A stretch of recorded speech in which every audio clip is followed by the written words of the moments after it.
जो पाकिस्तान के बैटर्स ने पहले तो बैटर्स की तरफ आए, अगर पाकिस्तान ने जो पहले तो बॉलर्स ने रन दिए ना, पाकिस्तान के 330 रन पाकिस्तान के बॉलर्स ने दिए। देखिए शाहीन शाह अफरीदी, ये मैच समरी आपके सामने। देखिए आई थिंक अगर हम देखें तो 135 पे जो है वो न्यूजीलैंड के 4 विकेट्स गिर चुके थे 135 पे।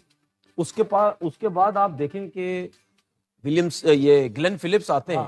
ग्लेन फिलिप्स 6ठे नंबर पे आके 100 की इनिंग खेलते हैं। नो डाउट बहुत एक्स्ट्राऑर्डिनरी उन्होंने इनिंग खेली, लेकिन वो खेली क्यों गई? 330 रन अगर न्यूजीलैंड ने किए तो वो किए क्यों?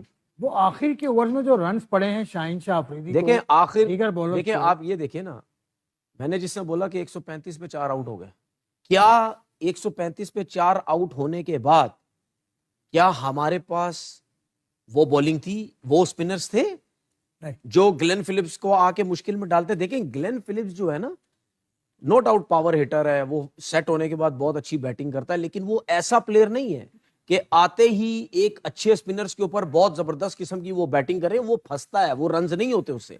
अगर हमारे पास रेगुलर बॉलर्स होते, जेन्युइन बॉलर्स होते, क्या इब्रार ने बॉलिंग अच्छी नहीं की?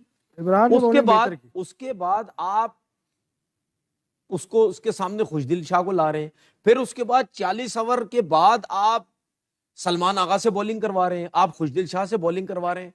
भाई आप इन नॉन रेगुलर बॉलर से अगर आप बॉलिंग करवाएंगे, आपका regular bowler Shaheen Shah Afridi 10 over में, देखिए मेरी बात तो सुनिए, मैं वही तो कह रहा हूं ना, मैं आ रहा हूं उसी तरफ ही आ रहा हूं कि जब आप ग्लेन फिलिप्स को जब आप सेट कर देंगे, स्पिनर उसके सामने है ही नहीं, जो ऐसी कंडीशन है स्पिनर की मुश्किल डालने वाली, तो वो जब सेट होगा तो क्या करेगा वो फिर? यहां तो जिस तरह मैंने पहले बोला फास्ट बॉलर्स का काम नहीं है, लेकिन अब शाहीन हमारा मेन बॉलर है। इसका मतलब ये नहीं अगर नए बॉल पे भी हमारे फास्ट बॉलर नहीं अच्छी बॉलिंग कर रहे, विकेट्स नहीं लेके दे रहे, एक दो विकेट्स तो सर्किल में लेके देनी है आपने, तभी आप मैच बचाएंगे, नहीं तो 350 रन हो जाने।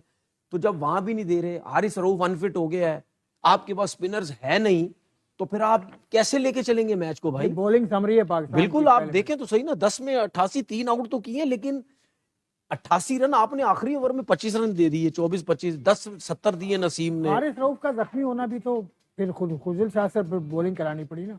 हारिस रऊफ जख्मी हो गया, नहीं खुशदिल शाह से बॉलिंग क्यों करानी पड़ी? 9 ओवर किए ना। नहीं खुशदिल शाह से, देखिए खुशदिल शाह से बॉलिंग क्यों करा? उसने पूरी बॉलिंग के लिए उसको लिया भाई। उसको सिर्फ ये नहीं लिया कि आप सिर्फ बैटिंग करेंगे और 2-3 ओवर करेंगे। ये मैं आपको एक चीज बता दूं, ये समझने की जरूरत है। ये जो T20 के बॉलर बन गए हैं ना, जो हमारे ये दुनिया के कुछ क्रिकेटर्स T20 के बॉलर क्यों बने? जो बंदा बैटिंग थोड़ी सी अच्छी करता था उसको T20 में 3-4 ओवर की प्रैक्टिसें करवा के उसको बॉलर बनवा दी है। अब जब आप T20 में बॉलिंग अच्छी करते हैं, खुशदिल शाह ने बिग बैश में T20 में बॉलिंग की है ना जाके। जब आप T20 में बॉलिंग, बिग बैश में नहीं था, सॉरी बांग्लादेश प्रीमियर लीग में जो बॉलिंग की है जाके, तो भाई जो T20 के बॉलर्स होते हैं ना, जिनको बॉलर बना दिया जाता है, वो 10 ओवर की क्रिकेट में बॉलिंग नहीं कर सकते भाई। तो कौन सा बॉलर फिर पाकिस्तान का 10 ओवर का बॉलर है? नहीं, सभी कुछ ना कुछ लीग खेल रहे हैं। हसनैन भी बिग बैश में थे, शाहीन शाह अफरीदी, मैं वो बात नहीं कर रहा। मेरा सिर्फ कहने का मकसद ये है कि आप जो है ऐसे क्रिकेटरों को टीम में नहीं डालते भाई। आप फिर जेन्युइन जेन्युइन अपने स्पिनर्स को या अपने जेन्युइन फास्ट बॉलर्स को डालते हैं, जो कि आज तो प्रैक्टिस देखी मैंने, वो उससे बात करेंगे। लेकिन हारिस रऊफ की जो इंजरी हुई है उसके बारे में सिकंदर बख्श, जो खुद ही फास्ट बॉलर रहे हैं माजी में, उन्होंने कहा ये हो जाता है, इस तरह से ना स्ट्रेच हो जाता है हाथ। मतलब वो कह रहे थे कि बेहतर ये होगा कि इसको रेस्ट करा दें अगले मैच में भी, ताकि वो चैंपियंस ट्रॉफी के लिए फिट हो सके। इस तरह से इंजर्ड हुआ था। तो ये क्या, ये रिप में स्ट्रेच कैसे? वो मैंने देखा उनको।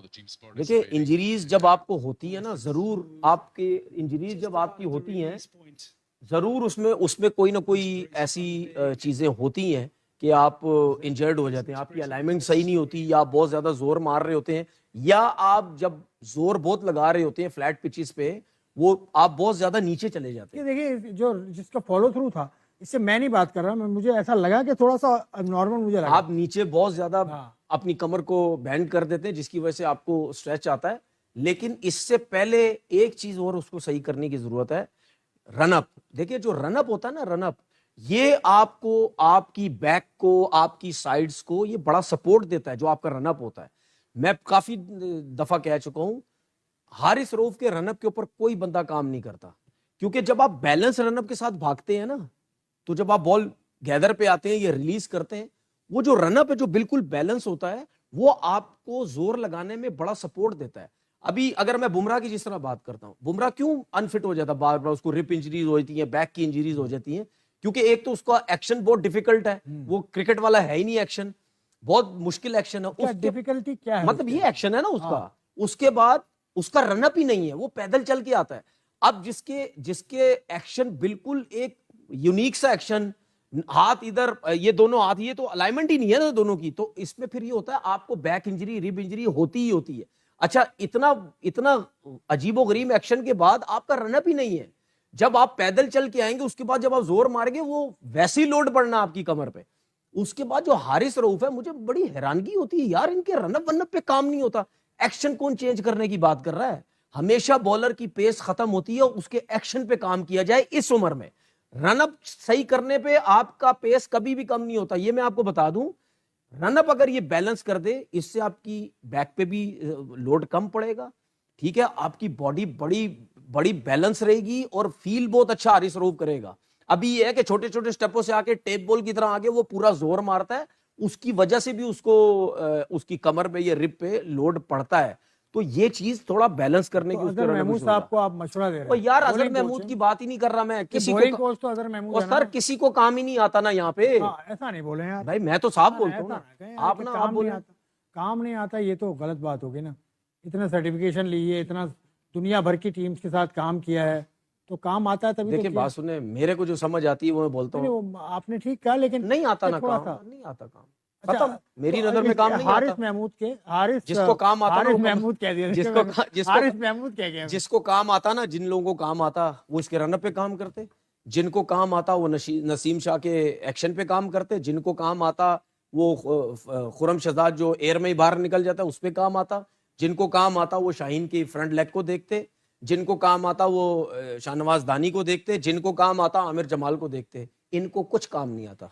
क्या इतनी इतनी शायराना बात कर ली आपने यहाँ बैठे बैठे। मैं तो कह रहा हूँ कि आपको काम आता है, आप और मैं जाके देखते हैं, कुछ बॉलर्स को देखना पड़ेगा। जाए हमारे प्रोड्यूसर कह रहे हैं अजमल मीर के मैं भी जाने को तैयार। जाए ले चलेंगे उनको भी साथ, उनको भी साथ लेके जाएंगे, उनको भी साथ लेके। पीटीवी का मैच भी तो हुआ मसला नहीं है। पीटीवी का मैच हुआ तो आज पीटीवी हार गई ना, हार गए मैच, हार गई। ओहो, इतनी अच्छी परफॉर्मेंस जा रही थी उनकी, बाबरा से हार गई यार। पहली इनिंग लीड लेने के बाद फॉलो ऑन नहीं कराया पीटीवी ने। क्यों नहीं कराया? मुझे लगता है ये गलती है, क्योंकि 2 पॉइंट्स मिलते हैं। तो ये किसका मशवरा था भाई? कोच होगा, उनका टीम होगी पूरी, सबका कप्तान होगा, मतलब यानी सबका मशवरा होगा कि अगर फॉलो ऑन करवा दी है तो उसके बाद मतलब यानी फॉलो ऑन होने के बाद आपने कि फॉलो ऑन हो जाता, लेकिन करवाया नहीं। मैं वही तो कह रहा हूँ, बैटिंग कर ली, करवाया क्यों नहीं? 100 पे आउट हो गए, 100 रन के लगभग आउट हो गए, 300 कुछ रन की लीड हुई।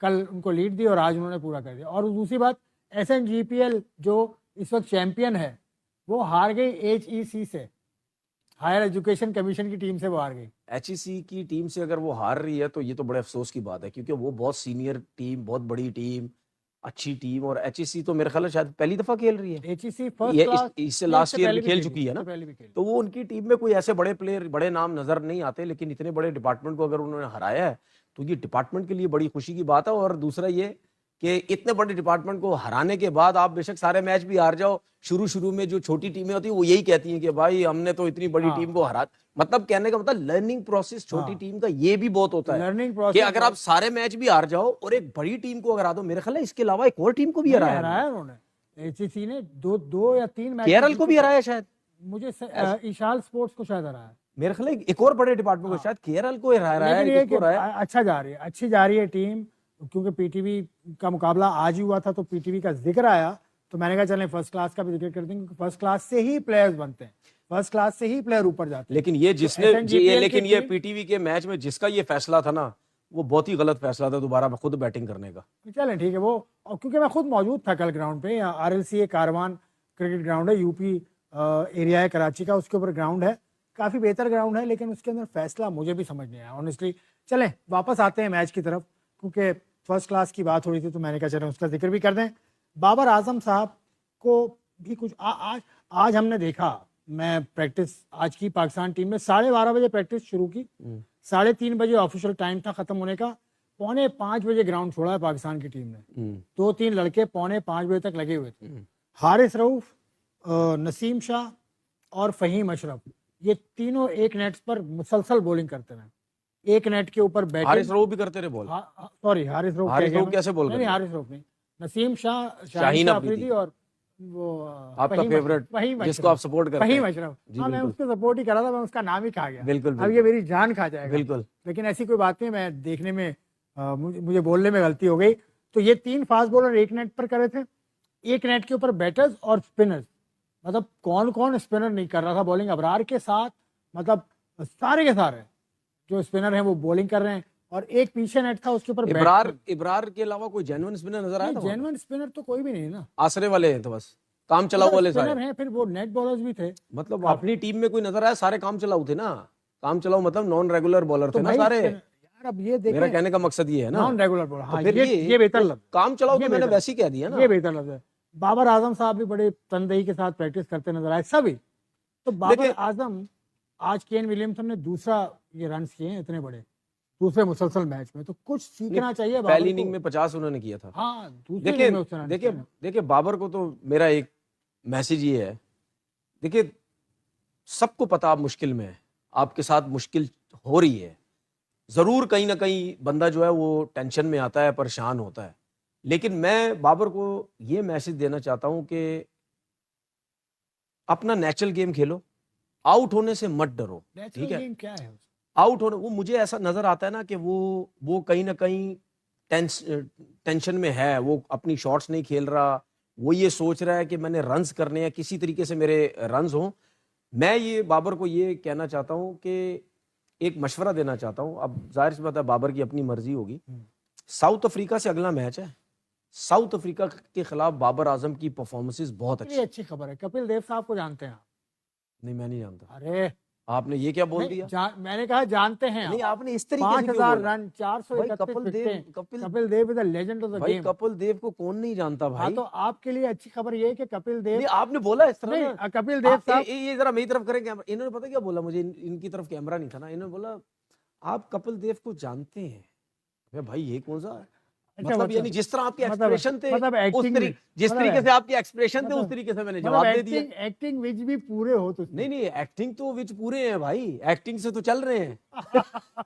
चले, तो मैं ये कहना चाह रहा था कि कपिल देव साहब ने तनवीर साहब का शायद क्लिप सुन लिया कहीं। मेरा क्यों सुन लिया भाई? ये कहा मेरा किसी ने क्लिप नहीं सुना कि भाई देखो बुमराह अगर ये अब आपको लगी इसीलिए आपने मेरा नाम ले लिया। बुमराह अगर नहीं है इंडिया टीम में, बुमराह नहीं है, और रोहित शर्मा की रीसेंट फॉर्म से मतलब जो लास्ट जो वनडे हुआ उसको हटा के उससे पहले recent form of Bumrah, recent form of Rohit Sharma और बुमराह का माइनस होना, चैंपियंस ट्रॉफी में उनके चांसेस बहुत कम हो गए इंडिया के। देखिए ये तो अच्छी बात है, अगर मेरे क्लिप लोग सुन रहे हैं तो बहुत अच्छी बात है ना, जिस तरह आपने बोला मेरे लिए फख्र की बात है।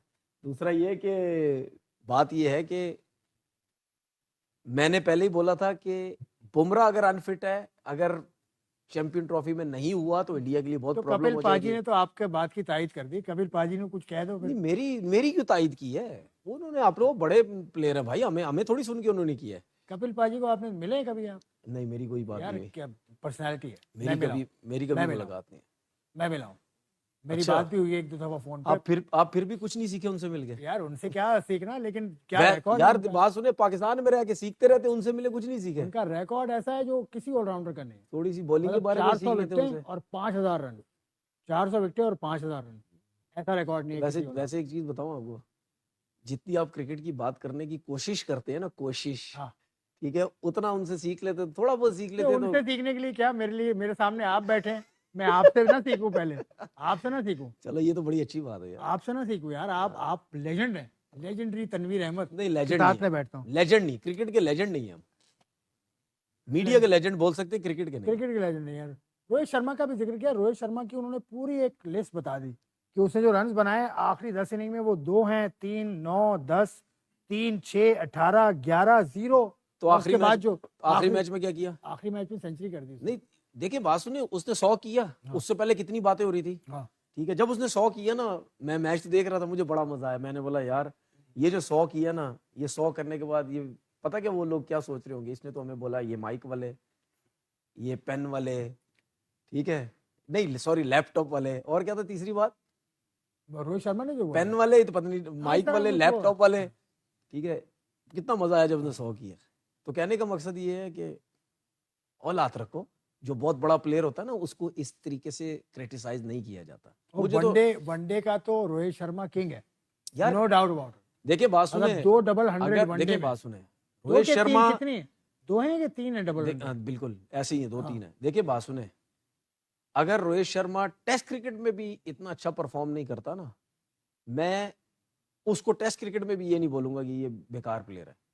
भाई ये ऐसे प्लेयर है, इन्होंने अगर थोड़ा थोड़ा कंट्रीब्यूशन भी इनकी है ना, वो एक लेवल रखती है, एक मुकाम है। ऐसा नहीं है यार, मतलब इतनी बड़ी टीम का अगर उसको टेस्ट टीम का भी कप्तान बनाया हुआ, ऐसा नहीं बनाया हुआ। अब उसकी फॉर्म नहीं है फिर भी कप्तान कर रहा है। अब विराट कोहली की फॉर्म नहीं है फिर भी खेल रहा है वो। तो भाई मेरी रिक्वेस्ट है लोगों से जिन्होंने कभी क्रिकेट नहीं खेली, प्लीज इस तरफ ज्यादा ना जाया करो, क्योंकि आपको बिल्कुल समझ नहीं है इन चीजों की। हाँ ठीक है, वो सोशल मीडिया में अपनी दुकान चमकाने के लिए आप लोग बातें करते हो सारे, लेकिन इस तरह एकदम से किसी क्रिकेटर जिसका इतना बड़ा लेवल है, आप उसको इतनी आसानी से नहीं कह सकते कि यार इसकी क्रिकेट खत्म, इसको छुड़वा दो, मतलब लोग परेशान है, इसकी फॉर्म नहीं है। ऐसा नहीं होता है। और उसके अलावा रोहित शर्मा के साथ विराट कोहली की आपने बात की। विराट पहला वनडे तो खेले नहीं इंग्लैंड के बिल्कुल खिलाफ, बिल्कुल, इंडिया जीत गया, लेकिन इंडिया जीत गया। दूसरा वनडे में वो खेले लेकिन उसमें अंडर 10 वो आउट हो गए, लेकिन फिर इंडिया जीत गया। तो इंडिया जीतना जरूरी है कि विराट कोहली का परफॉर्म करना जरूरी है? देखिए इंडिया का जीतना जरूरी भी है और विराट कोहली का भी परफॉर्म करना जरूरी है। अब लाजमी तो नहीं है ना कि अगर अब मुझे एक बात बताएं, अगर रोहित शर्मा रन नहीं करते तो क्या इंडिया जीत सकता था मैच? कोई और रन कर जाता। नहीं, एक मिसाल दे रहा हूँ। क्योंकि पहले मैच में रन नहीं किए थे देखिए उन्होंने, वो फिर तो भी जीत गए। देखिए मैं तो इस वजह से कह रहा हूँ ना, क्योंकि उसने ऊपर से 100 कर दिया ना। ओपनर है वो, ओपनर जिस तरीके से वो खेलता है, उस देखिए उसकी क्वालिटी आप चेक करें। आप उसको ऑफ स्टंप से बाहर बॉल नहीं करेंगे, वो कट मारता है बहुत अच्छा। आप उसको पीछे बॉल नहीं करेंगे, उसका पुल बहुत अच्छा है। आप उसको मुंह पे बॉल करेंगे, सामने मारता है, ठीक है। अब इस ऐसी पिचेस में जो इंडिया में भी है, लाइक पाकिस्तान जैसी है, 300-300 रन हो रहे हैं वहां पे, अगर ऐसी पिच पे आप थोड़ा सा दूर बॉल करते हैं तो वो सामने मार तो नहीं सकता ना, लेकिन वो फीट कितना आला यूज करता है, निकल के मारता है सामने। अब जब आप निकल के भी मार रहे हैं, हर तरफ आपके पास शॉट्स हैं, तो फिर बॉलर क्या करेगा? जितना तेज बॉल भी कर रहा होगा उसकी मार लगेगी। तो उसमें क्वालिटी तो है ना, वो बॉलर को सेट ही नहीं होने देता। इसीलिए वो T20 में बहुत डेंजरस है, क्योंकि T20 वैसी 6 ओवर के सर्किल का आपने फायदा उठाना होता है, और वो कहीं सेट ही नहीं होने देता, ठीक है ना। तो अगर आप ये मैंने बात क्यों बोली पता है, अगर आप इस चीज को देखते हो, और अगर हम बाबर आजम की तरफ चले जाते हैं एज ओपनर वनडे क्रिकेट में, तो वो बाबर आजम बहुत दूर लगता है रोहित शर्मा या ऐसे ओपनर से, शुभमन गिल वगैरह से। प्लेयर की बात नहीं कर रहा, उस नंबर पे जो खेल रहा है वो बहुत दूर लगता है। क्योंकि बाबर आजम ऐसा प्लेयर नहीं है कि वो डाउन द वर्ड निकल के फास्ट बॉलर को मार दे सामने, या वो बहुत खुली डुली क्रिकेट खेले। अगर आप बाबर आजम से ओपन करवा रहे हैं, तो फिर आप बाबर आजम को लाइक शुभमन गिल की तरह गेम चेंज करना पड़ेगा, जायसवाल की तरह खेलना पड़ेगा, ठीक है, और दूसरे प्लेयरों की तरह खेलना पड़ेगा जो सर्किल में बहुत खुली क्रिकेट खेलते हैं। और अगर आप ये एक्सपेक्ट कर रहे हैं कि वो इस तरह कर ले अपने आप को, तो वो तो जो उसकी 56 की एवरेज है, जो उसने तीसरे नंबर पे जाके की है ना, वो बहुत जल्दी फिर 50 या 50 से तो कम भी अभी आ क्या जाएगी। पाकिस्तान को अगले मैच में ओपनिंग पार्टनरशिप चेंज करनी चाहिए? यार देखें, अब क्या मतलब, अगर उसको भी अब हटाएंगे तो आप क्या करना चलें चाह वो रहे हैं, भी, क्या तैयारी अभी करना अभी चाह रहे हमारा हैं? एक एक आपने story- टीम सेलेक्ट ही गलत की है। हाँ चलें, टीम सेलेक्ट गलत की है। चैंपियंस ट्रॉफी की सिलेक्शन को चेंज करने में 1 दिन बाकी है, 12 फरवरी इज द डेडलाइन। हाँ तो अगर क्या चेंज करना चाहिए कि नहीं? भाई ओपनर लाओ एक, और स्पिनर लाओ सुफियान मुकीम को, खत्म होगी बात। ओपनर कौन आए? नहीं, अच्छा चले, अगर आप किसी को ओपनर नहीं लेके आते, ठीक है, तो रिजवान क्यों नहीं ऊपर जाता? क्यों रिजवान क्यों नहीं ऊपर जाता? रिजवान T20 में ओपन नहीं करता। अगर आप बाबर से ओपन करवा, आप, मेरा एक सवाल है, मेरा रिजवान से भी सवाल है, मेरा आकिब जावेद साहब से भी एक सवाल है। व्हाइट बॉल क्रिकेट में आपको रिजवान जैसा ओपनर चाहिए या बाबर आजम जैसा ओपनर चाहिए? जो तेज खेलता हो वही चाहिए ना भाई। व्हाइट बॉल की क्रिकेट में यही होता है ना, चाहे 50 ओवर की क्रिकेट है, चाहे 20 ओवर की क्रिकेट है, ऐसे ही है ना। हर जगह पे देख लो, 50 ओवर क्रिकेट में ऐसे ही प्लेयर मिलेंगे। तो फिर आप बाबर आजम को ऊपर भेज के उसका काम क्यों खराब कर रहे हैं? रिजवान क्यों नहीं ऊपर जा रहा? अगर रिजवान चौथे नंबर पे नहीं जाता, तो भाई तुम्हें नए बॉल का आइडिया तो है, 20 ओवर की सर्किल में तुम ओपन करते हो, तुम 50 ओवर में क्यों नहीं ओपन कर रहे? समझ आ रही है आपको मैं क्या कहना चाह रहा हूं? तो उसकी क्रिकेट को खराब ना करो। अगर टीम के लिए हमारे लोगों ने सोचना है, तो फिर टीम के लिए सोचो। आपका सवाल समझ रहा हूं। बुमराह, कमिंस, ये मेरी तो मेरा सिर्फ कहने का मकसद ये था, आप मेरी बात समझ रहे हैं ना? मेरा कहने का मकसद ये था कि अब आप मुझे ये कह रहे हैं कि जी ओपनर जो है वो मतलब यानी टीम चेंज कर दें, अगले मैच में बाबर को ओपन ना कराएं, तो ये तो कोई इसका फायदा थोड़ी है। अगर अगर बाबर आजम जो है ना, वो अगर बाबर आजम साउथ अफ्रीका के मैच में एज अ ओपनर रन्स भी कर देता है ना, तो मैं फिर भी बोलूंगा कि भाई इसको अपने तीसरे नंबर पे ही आना चाहिए। ठीक है, इसके अलावा कोई नंबर नहीं होना चाहिए। फास्ट बॉलर के लिए मुश्किल है भाई। बुमराह, कमिंस, हेजलवुड, ये ऐसा लगता है कि आउट हो गए। देखिए पैट कमिंस का मेरा ख्याल अभी नहीं हुआ शायद कि ये भी टूर्नामेंट से बाहर हो गया, मुझे जो न्यूज मैंने एक जगह देखी थी। लेकिन बुमराह आउट हो गए, हेजलवुड हो गए, उसके बाद स्टोनिस से बड़ा फर्क पड़ेगा। अच्छा, ये आपको कोई इनसाइड स्टोरी पता चली है, कोई स्टोनिस ने क्यों एकदम से वो रिटायरमेंट का अनाउंस कर दिया?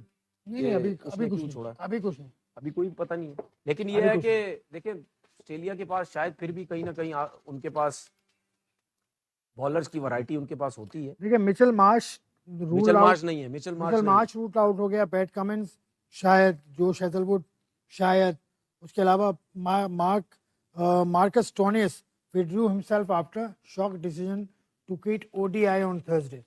मतलब उसने ODI छोड़ने का फैसला कर लिया, जो कि एक शॉकिंग डिसीजन है। वो तो जाहिर सी बात है, और बहुत अच्छी फॉर्म में था। पाकिस्तान के खिलाफ क्या परफॉर्मेंस दी उसने जब पाकिस्तान गई थी। हुआ होगा, देखते हैं वहां के प्रेस मीडिया क्या कहते हैं। ऑस्ट्रेलियंस फास्ट बॉलर्स को ना ऐसी पिचेस में बड़ा फायदा, बाउंसी पिचेस पे भी है, हाइट अच्छी है ना, बाउंसी पिचेस भी तेज बाउंसर आते हैं या स्लो वन बाउंसर करते हैं, वो बड़ा उनको होता है। लेकिन जो ऐसी फ्लैट पिचेस होती है उसमें भी बड़ा फायदा होता है। हो सकता है कुछ हुआ उनके दरमियान, क्योंकि इससे पहले भी, लेकिन वो तो इंडियन कैंप में हुआ था ना, जब ऑस्ट्रेलिया गई थी इंडिया की टीम, तो वहाँ इंडियन कैंप में एशमन जब रिटायर हुआ था तो उस वक्त बात हो रही थी। लेकिन ऑस्ट्रेलिया में इस तरह का होता है, होता तो होगा। स्पिनर्स पे भी वो लेफ्ट आर्म स्पिनर पे भी आउट हो जाता है, ऑफ स्पिनर पे भी आउट हो रहा है, वो फास्ट बॉलर उसकी जगह पे बॉल करते हैं वहां से भी आउट हो रहा है। इसका मतलब ये नहीं है कि उसको खेलना नहीं आता है। नहीं, ये तो कोई ठीक है। तो मेरा बाबर को मशवरा ये है कि यार आप बहुत अच्छे प्लेयर हो, आप देखो जितने रन्स किए, आप ये मजाक नहीं है जितने आपने रन्स किए। उसके बाद मेरा मैसेज ये है कि साउथ अफ्रीका के खिलाफ आप मैच से जाने से पहले आप अपने कमरे में बैठो, मतलब होटल से निकलने से पहले कमरे में बैठो, साउथ अफ्रीका से आपका मैच है, अच्छी इनिंग कोई साउथ अफ्रीका के गेस निकाल के मोबाइल पे थोड़ा सा उसको देखो कि इसी टीम से मेरा मैच है। प्लेयर जो भी है साउथ अफ्रीका के उस टाइम थे वो उसको छोड़ दो। की तरफ आते हैं, जैसे तनवीर भी कह रहे थे कि बाबर आजम और रिजवान को रन्स करने होंगे, लेकिन जिसने रन्स किए पिछले मैच में वो है फखर जमान। क्या फ्लुएंट वो खेले? चांस तो उनको मिला था, जैसे वो चांसलेस इनिंग तो बहुत कम ही होता है कि फखर जैसा बैट्समैन खेले, लेकिन 84 रन ये बना गए, उसके बाद आउट हो गए। तो फखर जमान की इनिंग इतने अरसे के बाद इंटरनेशनल क्रिकेट में वापसी, और ये नहीं। देखिए हमारी टीम में सिर्फ फखर जमान ने 84 रन किए और किसी ने कुछ नहीं किया। आई थिंक सलमान आगा ने 40 कुछ रन किए उसने, ठीक है, 30 रन किए हैं। ठीक है, तैयब ताहिर जिस तरह खेल रहा था मुझे लग रहा था कि शायद थोड़ा सा मैच और क्लोज हो सकता है, या कहीं ना कहीं। देखिए फखर पे मैं अभी आपसे कह चुका हूँ, फखर फॉर्म लगी हुई है, डोमेस्टिक क्रिकेट ठीक है, वो लीग खेल रहा है, सब कुछ। फखर के ऊपर अभी प्रेशर नहीं आया जिस तरीके से हमारे बैट्समैनों पे टेस्ट क्रिकेट पे आया हुआ प्रेशर। उसके माइंड में मेरे से रन हो रहे हैं, मेरी फॉर्म अच्छी है, जो जिससे हमें फायदा हो रहा है। लेकिन बात यह है कि उसके साथ उसके साथ कौन साथ देगा। तो वो मैंने जो आपसे 2-3 प्लेयर की जो है वो बात की है। देखिए ये पिचेस ऐसी हैं, बाबर हो गया या और दूसरे प्लेयर, ये पिचेस ऐसी हैं, इसमें थोड़ा सा टाइम ले, कोई मसला नहीं है। आप थोड़ा सा टाइम लेके अपने आप को सेट करें, उसके बाद रन्स होंगे, बड़े रन्स होंगे।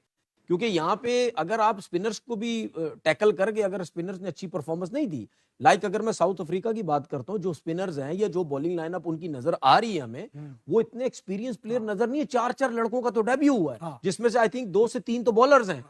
तो इस टीम के खिलाफ हमारे लड़के जो है वो रन्स कर सकते, और कोशिश ये करें टॉस जीते और पहले बैटिंग करें। टॉस जीतना तो खैर पाकिस्तान के हाथ में नहीं है, किसी टीम के हाथ में नहीं, मैं कह रहा हूं टॉस जीत पहले बैटिंग देख कर टीम इंतजामिया फैसला करेगी। फखर जमान की तनवीर ने बात की काफी डिटेल से कि उनको टेस्ट मैचेस को हिस्सा नहीं थे पाकिस्तान टीम का, और वो क्यों हिस्सा नहीं थे, क्योंकि वो बीमार थे। बहुत सारे लोग उनके बारे में कुछ और राय रखते हैं। यही फखर जमान से भी सवाल हुआ था जो पहला मैच हारने के बाद पाकिस्तान की प्रेस कॉन्फ्रेंस में फखर आए थे, तो उन्होंने बहुत सारे सवालों के जवाब दिए। पहला सवाल ये था कि आपकी इल्स के हवाले से, आपकी बीमारी के हवाले से क्या कहना चाहते हैं आप? लोगों का शुक्रिया अदा करता हूँ मैं, जिस तरीके से मैं टीम से बाहर था और जो लोगों ने सपोर्ट किया, इवन दो कि मैं बीमार था और अभी भी लोग जो है ना वो यकीन नहीं कर रहे हैं कि मुझे बीमारी थी। इवन अभी भी मैं रिकवर कर रहा हूँ और ये लोगों का प्यार है और मैं उस प्यार का जो है ना मतलब पूरा तो नहीं कर सकते, लेकिन कोशिश यही करूँगा कि मेहनत करूँ अपनी गेम पे और लोगों को जो है ना और एंटरटेन करूँ।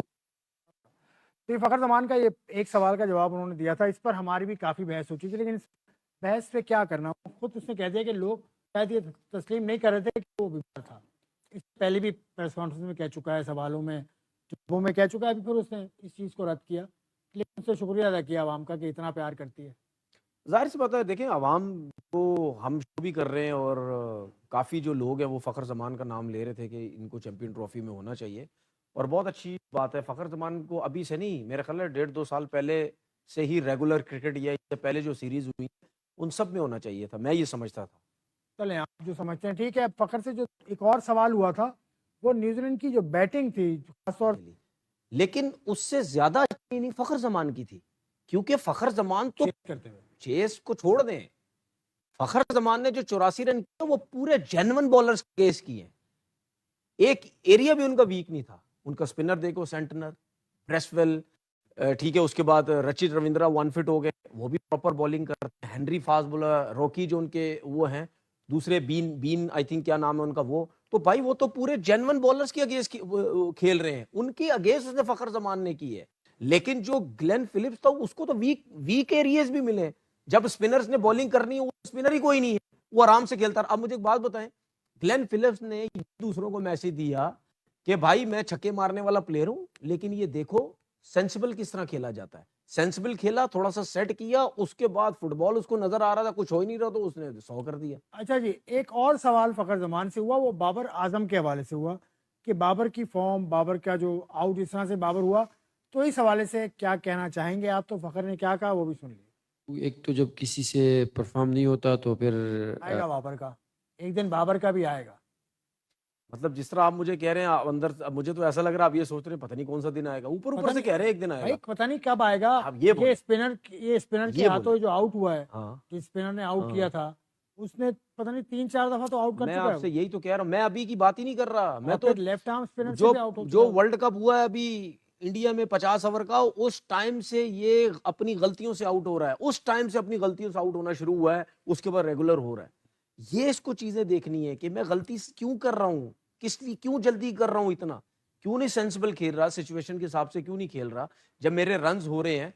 बात यह है कि अगर बाबर खुद ही स्पिनर्स पे आउट हो रहा है इस तरीके से, या फास्ट बॉलर्स पे एक ही जगह पे आउट हो रहा है, तो इसको कौन ठीक करेगा? ये ऑटोमेटिकली प्रेशर बाबर के ऊपर अच्छा, आता रहेगा। एक और साबिक और दूसरा ये कि देखिए जितने भी क्रिकेटर्स हैं, मेरे मेरे समेत जितने भी क्रिकेटर्स हैं जो बाबर को सपोर्ट करते हैं, वो बेवकूफ नहीं है, उनको पता है यार इसकी बहुत परफॉर्मेंसेज है। मतलब ये मेरे एक समेत कह दफा के बेवकूफ कर दिया आपने। नहीं, मेरे समेत बेवकूफ जो कहने उसको, जा रहे थे मेरे तो इसलिए समेत, खुद को मैंने समझाना बोला चाहिए। मेरे समेत जो उसको सपोर्ट कर रहे हैं, जो क्रिकेटर जितने भी टीवी पे बैठ के करते हैं या टीम के भी हैं, वो बेवकूफ नहीं, उनको पता है कि यार इसमें टैलेंट है, ठीक है ना, ये कर सकता है रन, इसमें इतनी एबिलिटी है। जहां इसके रन होना शुरू हुए, इसका कॉन्फिडेंस आने अच्छा, लग जाएगा बासित अली वापस। साहब को मैं सुन रहा था, उन्होंने कहा कि बाबर को वो मशवरा ये देंगे कि वो कुछ ना करे, बस वो कुछ अपने अंदर ना कुछ अपने शॉट्स उसको डेवलप करने की जरूरत है, जैसे कि स्वीप शॉट वो स्पिनर के खिलाफ नहीं खेलता, ये शॉट्स कुछ लेकर आए, कुछ वो कदमों का इस्तेमाल अपना बेहतर करे, ये उनका कहना है, लंबे फॉर्मेट के लिए वो कह रहे हैं। देखिए अगर आप स्वीप शॉट्स की बात करते हैं ना, स्वीप शॉट तो विराट कोहली भी नहीं मारता इतने, स्वीप शॉट तो वो भी नहीं मारता। वो देखिए एक, इसमें कोई वो नहीं है कि आप डे बाय डे अपनी क्रिकेट को इंप्रूव करते हैं, अपने शॉट्स को इंप्रूव करते हैं, लेकिन क्या आउट, ये देखो किन बॉल्स पे हो रहे हो। जो नॉर्मल एक जगह पे बॉल गिर रही है वहां पे आपकी मिस्टेक्स हो रही हैं, ठीक है अपनी ठीक है गलतियों से आउट हो रहे हो, वो अगर करना छोड़ दोगे आपके फिर भी रन हो ठीक जाएंगे। है ठीक है। अब देखना ये कि आगे मैचेस में कैसा करता है पाकिस्तान। साउथ अफ्रीका के खिलाफ पाकिस्तान ने दूसरा मैच खेलना है, और जो होगा परसों, तो उस मैच पे हम बात करेंगे जब करेंगे। अभी तो हम चलते हैं अपने अगले सेगमेंट जिसका नाम है इशू ऑफ द डे की तरफ।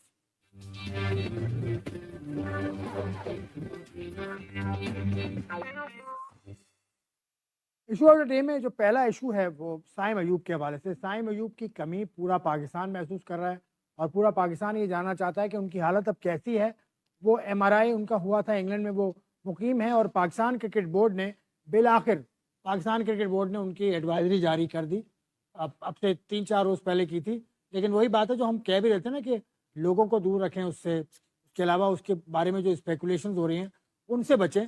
तो पाकिस्तान क्रिकेट बोर्ड ने एक लिखा हुआ भेजा है, उन्हें ये कहना है उसका कि एमआरआई स्कैन हुआ, एक्सरे हुआ, मेडिकल असेसमेंट हुआ और उसके बाद 10 हफ्तों के लिए साइम अयूब बाहर हो चुके हैं। और ये 10 हफ्ते उनकी इंजरी की डेट 3 फरवरी को वो इंजर्ड हुए थे, वहाँ से 10 हफ्ते के लिए वो बाहर हैं और उनकी availability for the New Zealand tour will be subjected to clearing all fitness test and medical requirements. ये है सूरत हाल। न्यूजीलैंड का जो पाकिस्तान ने टूर करना है वो टूर करना है अप्रैल में, तो उससे पहले उनका अप्रैल या मार्च में टूर वो होगा, तो उससे पहले उसका टेस्ट होगा। यानी कि वो पीएसएल में तो लगता है कि शायद आ जाए। यार देखिए, मुझे उसकी इंजरी का कोई इतना आइडिया नहीं है, उसकी इंजरी किस लेवल की है। जिस तरह आप बता रहे हैं उसमें तो काफ़ी टाइम लग रहा है। लेकिन अगर यही लड़का पाकिस्तान टीम के अंदर ना हो ना, एक बात बता रहा हूँ, अगर नॉर्मल अपने इलाके में रहता है या अपना ट्रेनर्स अगर उसके पास हो या अपने तरीके से वो जिम करने जाता है या अपने तरीके से कोई इलाके का किसी एरिया का वो फिजियो हो उसके पास, तो वो कहीं ना कहीं मुझे ऐसा लगता है उनका प्रोसेस जो है ना वो बहुत जल्दी होता है। ट्रेनिंग पे जल्दी ज़्यादा ध्यान देते हैं, जिम वर्क पे ज़्यादा देते हैं, इंजरी को हील अप करने के लिए ज़्यादा काम किया जाता है। कि जो मैंने बहुत जगहों पे देखा है कि जो लड़के पाकिस्तान टीम में नहीं होते उनकी इंजरीज ना जल्दी हील होती है, क्योंकि अगर उनके पास पर्सनल ट्रेनर है, वो अपने तरीके से को समझ है, वो जल्दी उनको फिट करते हैं। मैंने काफ़ी जगहों पे देखा है। अब पाकिस्तान टीम के अंदर या और टीम्स के अंदर मुझे नहीं पता कि प्रोसेस किस तरीके से उसको टैकल किया जाता है। बहुत प्यार मोहब्बत से अगर उसको लेके चला जाता है, वो मुझे नहीं पता। भाई अभी जो साइम अयूब की लेटेस्ट फुटेज में देख रहा हूँ, मुख्तलिफ प्रोग्राम में जा रहे हैं वो। एक अदाकार के साथ भी उनका मैंने देखा था, अभी क्लिप चला है, तो वो मुख्तलिफ इवेंट्स में वो लोगों के सवालात के भी जवाब दे रहे हैं। तो आप तो कह रहे थे क्रिकेट बोर्ड ने रोक दिया। क्रिकेट बोर्ड ने रोका तो है, लेकिन वैसे जो उसके खिलाफ जमा हो जाते थे लोग, वो खाना खा रहा तो उसके पास आ जाते थे, तो वो सारी चीज़ें नहीं हो रही, लेकिन बाकी एक्टिविटीज़ चल रही हैं। चलें ठीक है, वो बेहतर समझते हैं, बेहतर समझते हैं। हम अपने अगले सेगमेंट की तरफ, अपने अगली स्टोरी की तरफ बढ़ता हूँ। आपके लिए